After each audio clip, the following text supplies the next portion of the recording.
Welcome back to Success is Weird and Messy. I'm your host, Kathleen Gabriel. Every week, I talk with entrepreneurs about their unique journeys and how they turn obstacles into opportunities. With me today is Sarah Wolters, the founder of Sarah Wolters Co. She helps business owners achieve remarkable growth and success through DEI, educational programs, and agile project management. Sarah, welcome. Thank you. Thank you for having me. Oh, it's such a joy. Thank you so much. And to kick us off, I would love to hear more about Sarah Wolters Co. and what you do. Yeah, absolutely. So I'm a former educator, so I'm a teacher at heart. And so all of my training and facilitation kind of leads with that. I really have two main arms of training. And so as a former educator, I've also worked in the youth development space, so the before, after school care. I have a nonprofit summer camp, so I've seen it from all angles. And something I'm really passionate about is how do I bring my degrees and my experience in the classroom and help skill up the people who are educating our youth in those informal spaces. So I do a lot of training, teaching methods, best practices, working with multiple age groups, all of those. How do I teach when the routine is crazy or my hours are small or different things like that. So that's the educational branch typically falls within there. And then I do a lot of leadership work. I've done a lot as a youth, as an adult personally, and taught a lot within my camp and my education career. And so something that I am very passionate about in that realm is our ability to work with one another. So I am a qualified administrator for a tool called the Intercultural Development Inventory, which is a mouthful to Yeah. say how we understand each other, right? So how our brain is developmentally processing differences and similarities and people and experiences. And when we get better insight on that, how do we move forward? How do we work together? How do we sell to that demographic? How do we, hire someone in a different space? And so how does that apply to those crucial soft skills, the leadership, the communication, things like that? So that's really my bread and butter. You'll see project management's on there as well. I have done the Scrum Master training and I'm a believer in the agile methodology and how it interacts across a lot of different industries. And so that is something that I do as well, a little bit more outside of my teacher brain, but more connected than you'd think. Are there any industries, organizational sizes, anything like that that you really focus on? I would say I end up in a lot of youth adjacent, education adjacent industries just because of my background and my connections. That being said, I've worked corporate, I've worked with, federal scientific agencies completely outside of my realm. I worked in technology. So it's more about the objective of my clients and if I'm the right fit to help get them to their goal, especially when it comes to that intercultural competence. Is that an initiative they care about? Is that something Yeah. that's going to help drive their goals? And do they have the funding for it? I am a one person show. I like to be personal. I like to get to know you. So larger companies, I typically work with subsets then to kind of make that group smaller so I can have that one-on-one and that more relationship-based teaching. And I definitely work with a lot of smaller organizations that, 20, 50 person number. Yeah. And I mean, coming from HR myself, I absolutely understand the Yes. vital necessity of this kind of work Yeah. because if you can't talk amongst each other, if you don't have that cultural understanding Mhm. of the people on your team, it all kind of falls apart. I found myself in some HR conversations for that reason. It is. It's not about what you believe or changing what you believe. It's about how do we get together? How do we get through the day? How do we collaborate? How do we do our jobs better? How do we, reach somebody and speak to them in that way? And it really applies across all industries. I was just having a conversation the other day with an attorney, and she does work in other sorts of fields. But what the thing Yeah. that really stood out for me was she was talking about people she'd worked with in the past, and one person that they were just oil and water. They needed to work together, and they just couldn't get it together. And they finally got a third party mediator to say, "All right, how do we do this?" Mhm. And now they are at each other's side. They will work together forever at any project in the future. And simultaneously, we'll never hang out outside work. Absolutely. And And they're probably an amazing pair because the differences that challenge them bring just a breadth of knowledge they couldn't have on their own. yes, So That's exactly it. the same reason it was a hard start is why they're so good, right? That diversity of thought is crucial. Yeah. Well, if you don't have diversity of thought, all you have is a circle of people saying the same thing. And it turns out you don't get business growth from that. You don't get business profits from that. You don't get all of those positive things that are a little harder to reach. Yeah. So tell me, are what beyond that, because we definitely, we've discussed some of the things Yeah, that come absolutely. out as a result of your work. What are the major results of your work when you work with these businesses, these organizations? Yeah, I think the results I'm the proudest of is when I get the application, right? The aha moment when I work with a youth development professional and I can introduce them to something as simple as an activity they hadn't heard of, right? Something that they can fill that's intentional, that's not fluff, that they're, there's a goal and objective, but it still only took 10 minutes and didn't cost us any money. And so it's just those little aha moments when I think about there's an organization I've been working with for a while, and they are so passionate about inclusivity at their core, but they also work with college students and industry partners and all of these outlying factors. And so for them, those aha moments is when it connects for somebody else, when they've been able to explain it or say it or sell it in a way that they get the buy-in because their perspective has changed because they're already bought in. They already believe, they care, and now they're trying to spread that throughout their industry. And they're agriculture based, so it's a whole breadth of beliefs in itself, right? And where they stand. And so I think for me, those pieces of application, I try really hard to tailor what I do. When I was an educator, I was a special education educator and a general classroom, but I have both backgrounds. And so I try to take that approach in. I have some tools that I really believe in. I have some content that I really believe in, but I don't believe anything is one size fits all. How do I work with you? What is your culture? How do you work best? How is it going to be best delivered to you? Right. So I have this core content and then I sit down with you and I'm like, all right, how do we do it? How do you want it? What is your specific goal? And how can I target that for you? And I think that's where we get our biggest outcomes. That's incredible. I mean, I've long said that even if two companies are doing the same thing, they're two entirely different organizations. They Yes. have two totally different sets of people. Mhm. And you can't say that the needs of one are equal to, like, are the identical to the needs Yeah, of the other. And so I love definitely. that that's that individual, digging in sort of perspective that you have. Yeah. Yeah. So as you've been in business, what's changed? So, like, are you offering things that are different? Are you doing things differently? Are you working with different kinds of people? Are you doing something different than you expected to when you started this venture? Yes, and so like I said, I was a teacher first. I think I was 5 when I said I was going to teach, and I didn't waver Oh, all the way wow. through high school. All my jobs were youth development. I never worked outside of the industry. Declared my major right away. Like I said, I kind of had the double major with elementary and special ed, went straight into the classroom, and that was my story. I mean, that was my journey. I never considered there being something else. I did have my nonprofit. And so if I ever considered something, it was, we're going to win the lottery and I'm going to do my volunteer job full time. Right. But it was still Yeah. in the youth space and it was still there. And so when I realized I was looking at leaving the classroom, it was a huge detour. It was, to be very frank, it was a little bit of an identity crisis, and Yeah. what that looks like and what that would mean for me. And I did kind of a 1 foot in, 1 foot out transition. So went to the youth development space, so outside of the classroom, but still in the education world. And it took me another 5 years before I could get the other foot out the door. And so in 2022, I officially got into consulting. In 2023, I started my business. And so there was another year of kind of dabbling and is this okay? Do I miss my kids? Can I do the adult world? And my original intention when I got into business was very much in the cultural competence space. I'd been certified in 2020. I enjoyed it. I had a passion for it. I've spoken within my former position and kind of how that plays out.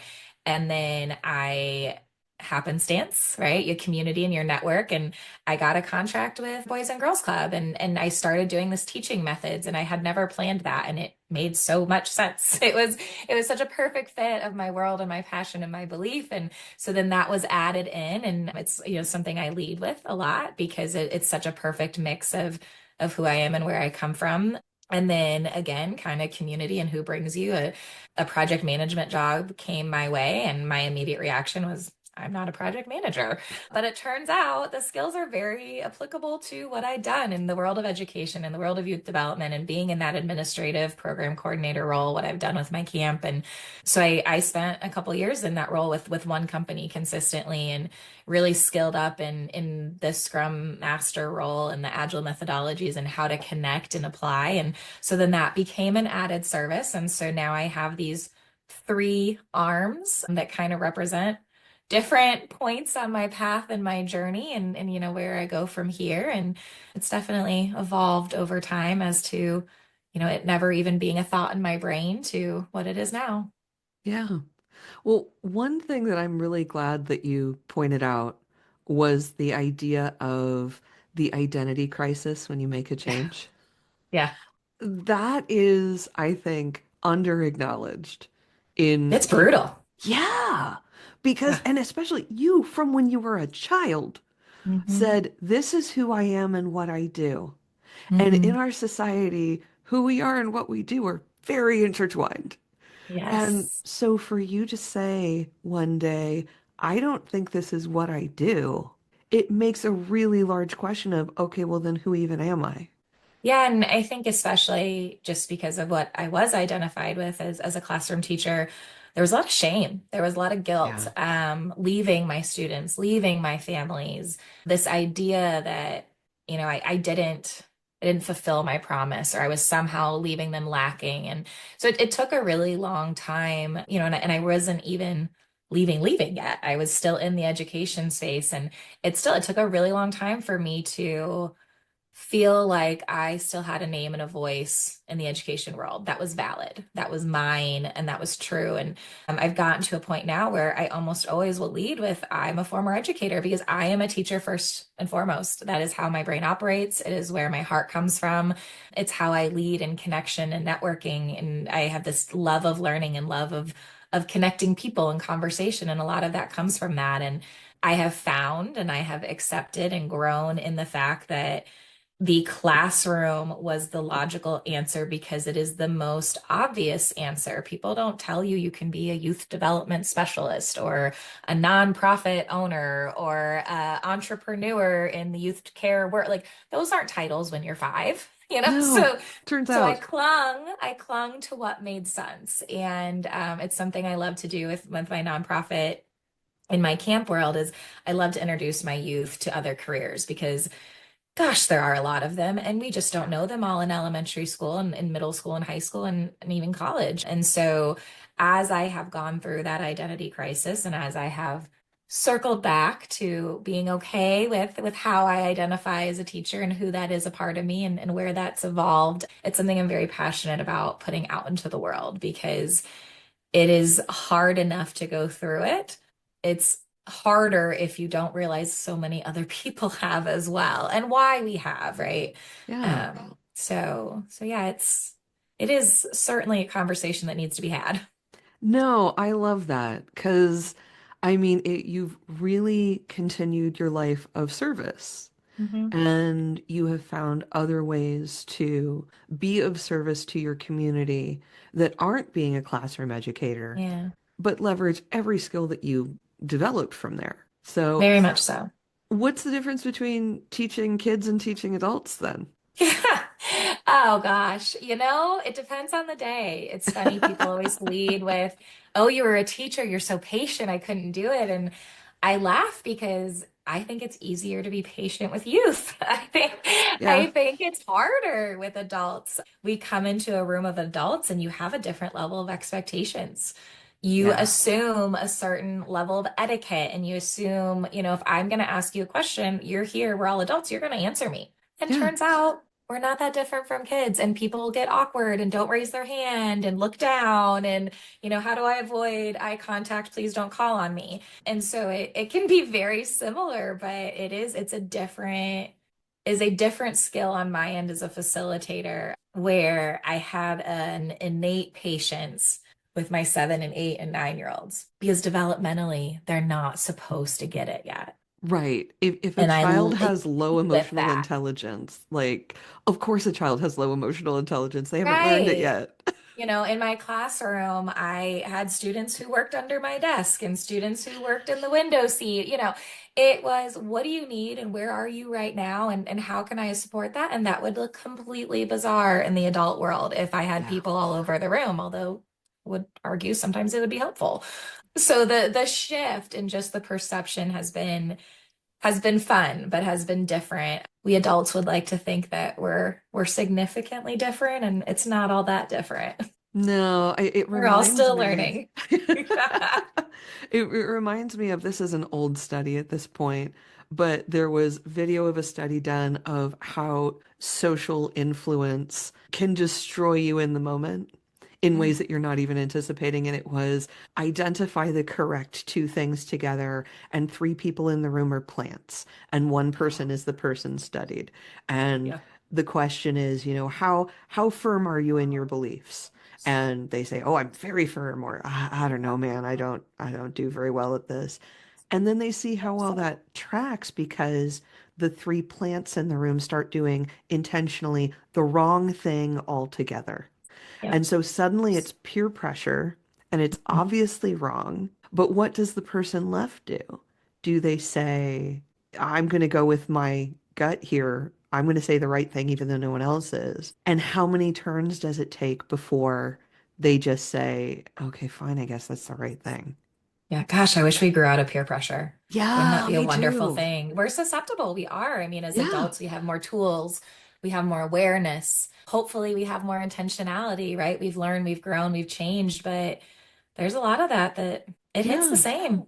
And so you get adults in the room and we all individually think, well, I'm a grown person. I can be in the world. And then, like you say, just we realize how many influences are put upon us in every aspect of our lives. And that Yeah. will minutely change everything that we do. So being able to communicate and being able to be in community with each other, that's vital. And I think that's why in both worlds, as a teacher, as an educator, I prefer that intimate, small group, one-on-one, relationship-centered teaching. While it's more vulnerable, it allows us to break down some of those barriers, some of those social norms, some of those peer pressure moments.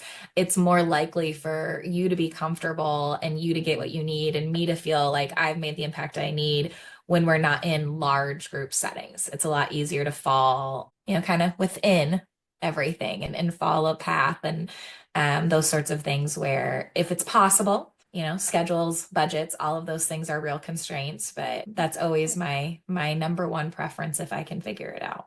Yeah, there's a very real thing of, if you're in the larger group you're in, the more likely you're to think, well, I have a question, but I'm going to wait to see if someone else has it, because Yeah. I don't want to, I don't know, waste time, bring attention to myself, all of the other things that Yes, could be social pressure about that. very And much. and again, that just kind of doesn't change. No, it's just human. I Yeah. guess. We're all just people trying to do our best. So, within all of this, how do Mhm. you see what you do for businesses and what your, vertical of what, other people doing what you do? How do you see that growing and changing in the near future? I mean, I know in the United States we're having a lot of pressure about DEI, and what I find heartening is there's a lot of social pressure to say this is a thing we want. And so, I don't think it's going away, regardless of what labels things take. Mhm. But how do you see your business and your industry changing? Yeah, I am certainly my two primary spaces are very much affected by today's politics, the world of Yeah. education and the world of DEI. They're very much there. And things are changing. First and foremost, budgets. Things are getting Yeah. tighter, funding is getting harder, and the social pressure to stay true and to stay authentic and to care, to your point, is uplifting. It's validating. But there's a real line, and I respect a business or a university who says, I need to stay alive. I need to stay open. I need to serve the people I'm here to serve. And that very well could then be a negative for me. That means they don't have the money for me or the ability to call in. And so some of the things that I've looked at in terms of how do I ride this wave is what are other formats that might be more approachable, more attainable. I've always done live training, whether it's virtual or in person. It's always been live training. And so I've been looking at things like webinars, pre-recorded content, things that might be more accessible in this space that could be found by an individual or a leader within a company that might open doors that are a little less scary right now. So I'm certainly looking at how do I adapt and how do I evolve. I would say, another thing, especially within the DEI conversation, is I've always believed this, but I am trying to be much more intentional with my messaging, is that what I do is a soft skill critical for your success. It is a professional competency. It's not a radical belief. It's not political by nature. Politics are a diversity dimension, but what I do will help your business grow. What I do will help your business sell.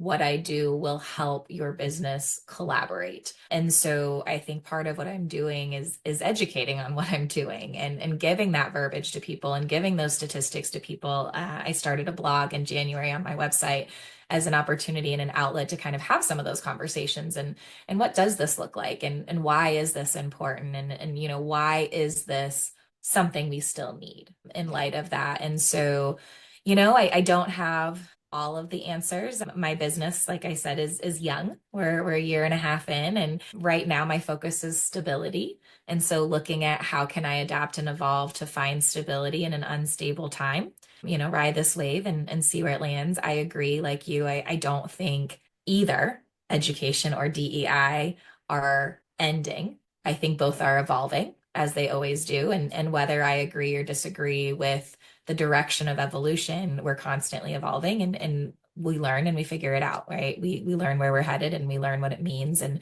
we'll go from there and see where that takes us. Yeah, absolutely. And I would encourage any business owners who happen to be listening to look at your turnover rates and numbers Mhm. and see if you've gotten any data on why people turn over. Because a lack of fitting in, a lack of being heard, a lack of being Big. able to contribute, those all contribute to people leaving your organization, taking their knowledge with them, taking their institutional knowledge with them, Mhm. and incurring the cost of replacement, which is high. It is that. I mean, those statistics, and I don't have them off the top of my head, but when I've been thinking through all of this, those are some of the more alarming ones you read. Just the cost of hiring, the Yeah. cost of retraining and replacing, and I mean, those retention statistics And are alarming. even yeah, even just the hard costs, if I'm recalling correctly, are about 150% of the Yeah. annual wage of the employee. Yes, That I doesn't saw that one. that doesn't take into account soft costs. That doesn't No. take into account morale bleed. It doesn't take into account, other things that might be contributing to a lack of productivity because you had one single person turnover. So having in place any kind of collaborative training, whatever you want to call it, is actually vital to the success of business. Very much. And I see the crossover so much in the youth space because unfortunately there's a high turnover there. I mean, that hits Oh, them yeah. hard when you look at before and after school care for a lot of reasons. Yeah. Some things we can fix and some things we can't, just the nature of the pay and the hours and things like that and who they attract. There's natural turnover, but that's a big conversation I've had with clients in that space. And even though what I'm teaching for them is not necessarily the intercultural competence, I'm leading with the teaching methods and it blends, but the front is the teaching methods, that conversation of retention and value and how do we ensure that the value they glean from me doesn't walk out the door. when that Yeah. person transitions, when that person gets an opportunity. And sometimes it's exciting news. They're hiring 18, 19-year-olds who are getting these opportunities that everyone's cheering for, but it doesn't change that they're walking out the door for it, that Yeah. is part of that transition. And so that's something I think about as the trainer and the facilitator is how do I keep myself from walking out the door with them? How do I keep that value in the organization that paid me and trusted me? And how do I help them retain that value? Yeah. And honestly, that's culture building. Yes. You Yeah. know, that's It, building an it all comes environment. back. Yeah. Yeah, it's building that environment where people are onboarded with knowledge, where Yeah. people are maintaining the knowledge in the organization. Because you're right, expecting someone to come into a job at 18 and stay at that job for an extended period of time, that'd be a little silly, you Yeah. know, and honestly, it wouldn't serve your organization over the course of time anyway. See, there's those few that come to the top and they see your vertical and they work their way up their system, but most of them are naturally going to evolve into other places. Yeah. And honestly, in any organization, Hmm. people are naturally going to evolve into hopefully other roles in the Yep. organization that you've opened up for them. Yep. And so that still leaves a gap in maybe a team, a role, you know, a division. Yep. Something will happen. And so being able to sustain that kind of mindset and change is extremely important. So I love that that's Yeah. part of what you provide. Yeah. Thank you. So we've come to the final question of the show today. I would like to know, Sarah Walters, how do you define success? You know, I still don't have my eloquent answer for you. Um, Eloquence is I not think required. great, great. As a teacher, I define success as growth for myself, for my clients, application, aha moments, those things that we were talking about earlier, in that I've evolved. I'm better tomorrow than I was today. And that through my work, they've evolved and they're better tomorrow than they were today. And this somehow didn't come up, it usually does. I am a mom of a toddler. You'll note there's a strange coincidence. My son is a year and a half old and my business is a year and a half old. Hmm. Right, not on purpose. My husband and I have a beautiful adoption story and wouldn't trade the world for it, but I started my business 3 weeks before we found out we had a newborn. And so, success for Wow. me right now is balance. I Yeah. have a lot of very passionate beliefs about what I want to do and be as a mom. I have my master's in early childhood for better or worse, and what I think that looks like and what I want for him and his life. And so right now, it's a balance of my big ideas and my growth and my goals as an entrepreneur and my big ideas and growth and goals as a mom and how do I do both well and I know that if I have to pick, he's gonna win right now. He's gonna get my all. Gosh, you only have them for 5 or 6 years before they're gone 8 hours a day. And Yeah. so this for me right now in this phase of life, success has always meant growth. And right now it means stability and it means balance. Yeah. And I'm really glad that you brought that up because so many of us have to strike that balance, Yeah. whether we have partners or not, Mhm. once children enter the picture. I Mhm. mean, there's a certain amount of devotion that well, I hope everyone has to their Yeah. kid, but also, you know, we have our own lives and our own businesses that balance out in there as well. Yeah, and it's my example as a child, and it's an easy example to give. But I have friends without kids who have the same conversations, and it's one of the reasons I walked away from the education space. It's one of the reasons I took this leap of faith as an entrepreneur because the level of commitment for me to do my job to my standards in education did not allow room for a lot of balance. It's a job you take home, it's a job you live with and breathe. And, I love that my students are still in my life and families are still in my life, and I hear from them and their parents, and I get to help, and I wouldn't have it any other way.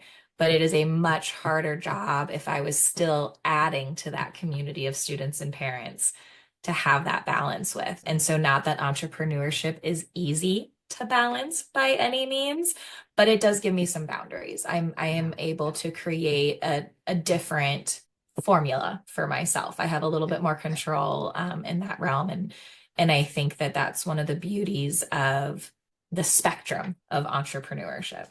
Yeah, I think it's a rare person who goes into being an entrepreneur because they think it'll be super easy. Yeah, And honestly, they will be wrong. they It is will. it is not easy, but it is very gratifying in those ways that you've said. And honestly, it creates opportunities for people for whatever reason who need that extra flexibility, who need Mhm. to create their own time, their own schedules, Yeah. because that's one of the things that I love about being an entrepreneur is, if I have things encroaching on my 9 to 5 schedule, well, it's my schedule.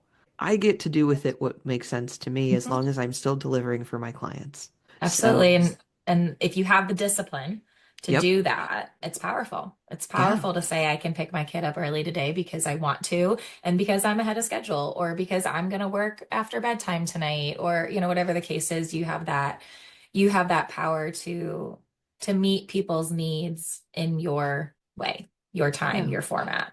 And honestly, that sounds like success to me.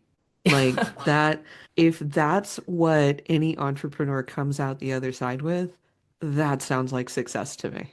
It is a constant goal, constant Yeah, work in progress. absolutely. Well, Sarah Wolters, thank you again for joining me today. Where can people find you online?